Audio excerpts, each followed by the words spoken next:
I'm sure all of you have heard about the Razer Blackshark V2X, the best budget gaming headset you can get out there. Not just coming from me, coming from many people out there. It is phenomenal. But product release that probably slipped underneath all of us the other day, they just improved them to the Razer Blackshark V2X USB version. Now on Razer's website and also in my press briefing material, the one thing Razer's stating is improved or different here is the microphone. Well, then of course it's going USB. But trust you me, stick through to this video because there is actually a little bit more spiciness packed into these guys. And you all know we have to start with comfort, right? But I gotta get something out of my system here. Razer, please, please, please, stop shoving this green. I get it, it's the black and the green and we do it a lot, I understand.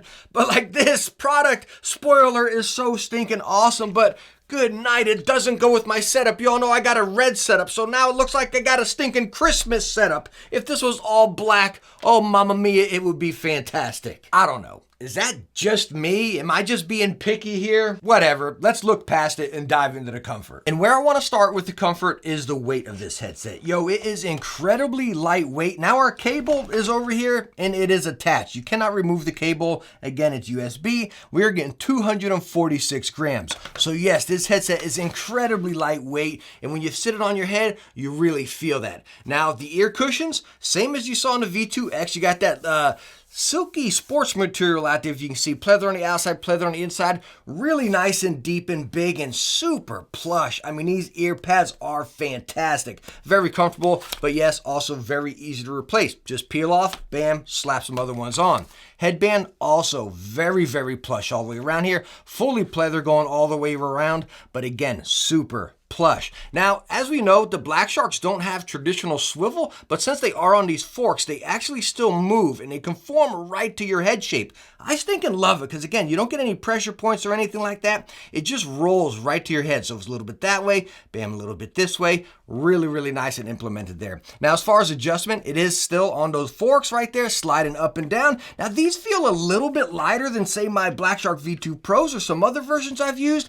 They don't accidentally budge on me at all because again, the headset's super light, so it's not weighing down and just sliding down, but they do feel slightly lighter, but still holding their position. And going right into the build, I don't get worried about this headset. I remember when I first reviewed them, the one thing that worried me were the little plastic deals here going into the fork, say if you're setting it down constantly, but I've used many versions of Blacksharks. The V2 Pros I've used for so long, and I've never had any issues, so my worry about the build is out the window. I think it's incredibly solid. Again, I just don't get worried about them. And that combination of that fantastic comfort, I want to put these on. Yeah, I stated it before with the Blacksharks, hands down, 110% stinking cozy, no questions asked. I stinking love it. It might be the most cozy headset out there. Now let's go to look over our features and functions on the headset. And it's minimal. Again, it connects by USB. You can use it on PlayStation, Switch, your PC, or your Mac. Your cable is attached. Your microphone is attached. And then your windscreen here, you can remove if you want. And again, they stated the microphone is improved, which we are going to test here shortly. You have your mic mute button right back here. Press it in, press it out. And then you have your volume wheel right on the side. Now, quick side note about that volume wheel. It's really cool. When you're on PC, you can actually roll it and it controls your PC volume right on the side right there. I love it. Unfortunately, when you go over to like PS5, for me, it wouldn't control the volume. I had to go into system settings and adjust my volume. That was a stinker. Like, why is that? I don't know. Am I doing something wrong? Again, everything was set right in my system right there, but I couldn't control the volume by the headset. I had to go into the settings. All right, so how about this new and improved microphone here? I mean, the microphone on the Blacksharks have always sound passable to me. I thought it was pretty good, but this one's supposed to be new and improved. Again, we're going USB, so does that sound any better? Now, you can't dabble into synapse on this headset. You just can't really tweak it unless of course you have your own software, but again, we're listening to a straight plug and play, which is how the headset comes, you know. And one weird thing, me going into an iMac, recording this voice, this microphone here with no tweaking of the sound or anything, it's weird. I had to crank up the settings super loud on as far as the voice microphone volume on my Mac because it kept recording so low. Even now, with it cranked up super loud, it's still incredibly low. So that's weird. Is that how they're kind of killing out some of the background? We know with the Blackshark mics, like right now, it's a finger's length from my mouth, you know? If I pull it further away, as we know with Razer microphones, they really adjust the volume the further you adjust them, you know? But this one, to get a decent kind of sound, I feel like I got to put it right up on my mouth. So let's get to the juicy part here. Let's go ahead and talk about sound. And again, we're plugging into USB on every single platform. Me on PS5, I'm playing a lot of Uncharted still, going through that Legacy Edition. On the PC, pretty much Halo and Destiny still, right? But I feel like we got some first-person shooters, some detail, some story, and then just a jumble over in Destiny, you know? So we got a good variety. 50mm Triforce drivers here, frequency range of 20 to 20,000. And let me tell you what, starting on a PC, wow, I just had an absolute blast with these. I did not want to take them off. I mean, they were that good. Again, we're talking from the comfort, but then the sound, me playing Destiny is just immersive. It's full. I got some highs peaking here. I got that bass down here. I got that fullness. I got that immersion, you know? It was just really good. Then going into Halo, I heard footsteps. I heard those grenades bouncing around over there, you know? I got a lot of that detail that I wanted. And that's great in a headset, getting that detail in that immersion. We're talking straight out the box here again. Like I stated, no synapse. This is stock sound. And you all know that's what I love in a product. Right? You heard me talk about it with SteelSeries, their sonar software. I think it's hocus pocus. I love a quality product out of the box. Take it out, plug it in, bam, and you have this.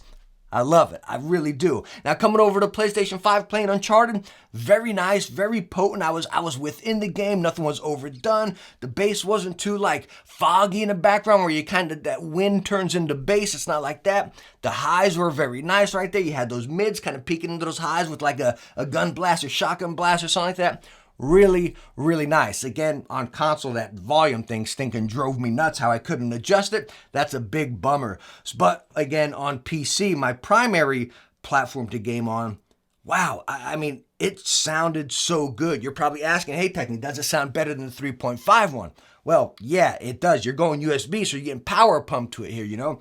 So it's louder, it's punchier, it's more in your face. Think about the V2X to 3.5 with like ×2 of a boost, you know what I mean? More in your face. That's what you're getting here, you know? So let me put it this way. If you're on PC, hands down, go with this version. No questions asked. If you're on console, I'd probably say still go with the 3.5 so you get your adjustability right there and you kind of plop it around to every console, whether if you're on, say, a Switch on the go. You can use this on a Switch, but it's got to be docked, or you know what I mean? So I would say go 3.5 if you're on console, but if you're on PC, no questions asked, the USB one is just, wow, it's fantastic. Now, quick side note on the sound, they also include this surround sound card, which is like an app if you're on Windows that you can download. I don't even think you can use it on Mac.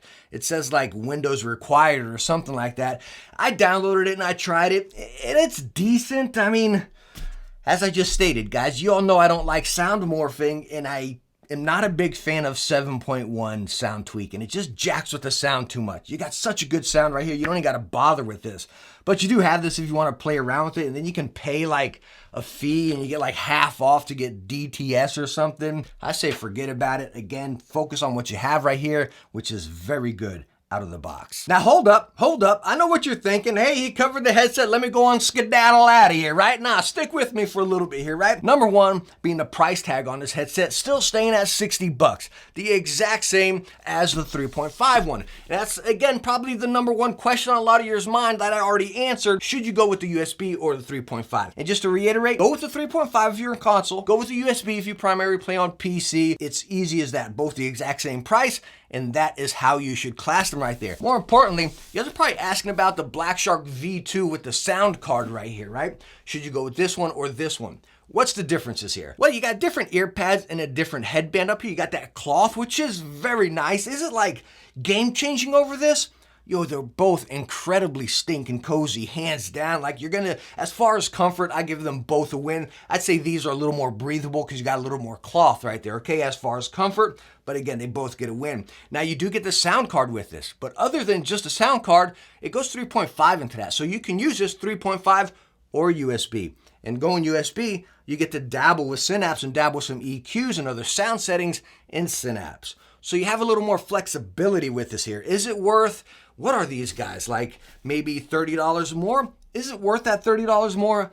That's got to be up to you. Me personally, like, as crazy as it sounds, and as much as I love the flexibility of this, I love the budget price and what you're getting out of the box right here. I really do. Let's put it this way, right? If you play PC and console, then go with this. Because again, you got both headsets. You got the 3.5 and the USB into this one here. That's how I would put it, you know what I mean? But again, all in all, at 60 bucks, guys, the Razer product release that slipped underneath all of that is a complete win, and I highly recommend this one.